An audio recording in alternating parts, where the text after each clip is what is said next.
Just a quick update on some of these motors. This is the DC Audio. It had a shifted top plate. This is the one that they found at Goodwill. So I cheat a little bit. I don't want to call it a cheat, but when I bought out Concept, there was a lot of these. This is a motor spacer. It's basically just a shim to make sure that the top plate gets aligned properly. One of the things they were doing at the time was there was a tariff on finished goods. There's not a tariff on finished goods anymore, or at least it's not the way that it was. And so what Concept would do is they'd order the whole motor assembled except for the top plate. The top plate would come separate, and then they would assemble it here, and then that way they could say assembled here or made in America. So, but this is the 3-inch one. I think there's some 2.5s, and then here's the 4-inch one.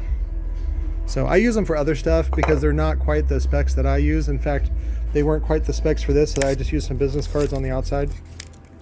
So, and it turned out really nice. In fact, it got down to where I just had to give it a little bang bang, and then that way you could still take the cards in and out. It wasn't like one side pinching. So, and this one turned out good. I just applied another bead, and then I think that'll be that. Oh, let me get this a little bit. Boogers.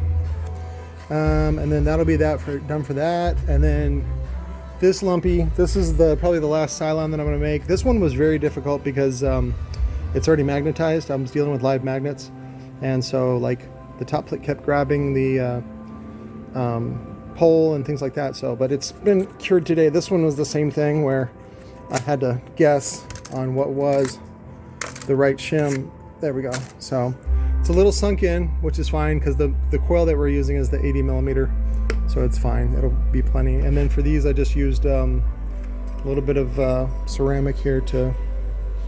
Are these charged? No, they're not. Let's get this over. There we go. So this was that was it DC XL version 1 or also the level 4? I don't know. Whatever. So, and I ended up just painting the top plate, and then that one's good to go. I let these sit for about 2 or 3 days in the warm sun just to kind of cure. A couple times we've zapped them, especially on the Dub 7 motors, which is like, it was like a 4-stack or a 5-stack with a 3.5-inch coil meant to replace the 13W7, and we had a couple shift. So, but this one I just used another top plate and then the popsicle sticks, and it happens to be three happens to be 85 millimeter, which is my HD gap 85.5 millimeter.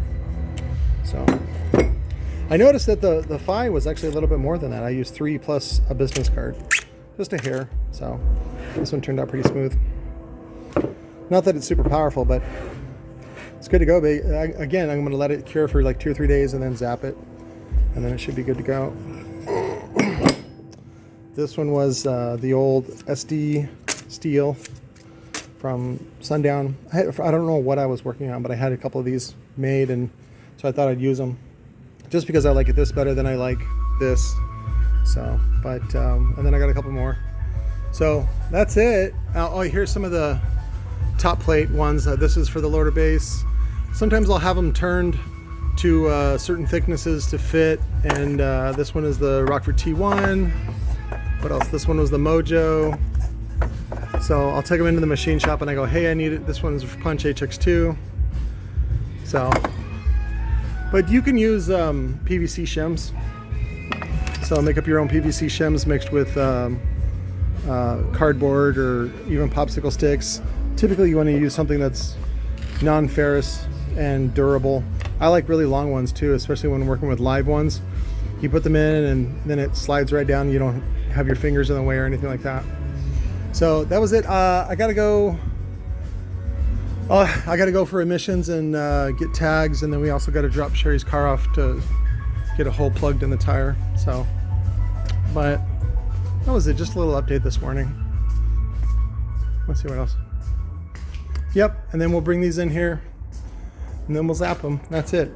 Got the oven ready for the for these guys for the turbo sounds. I'm gonna go ahead and bake those and then pull them apart, and then we'll reuse the steel to make some badass Neos or something like that. So anyways, love you guys. Talk to you later.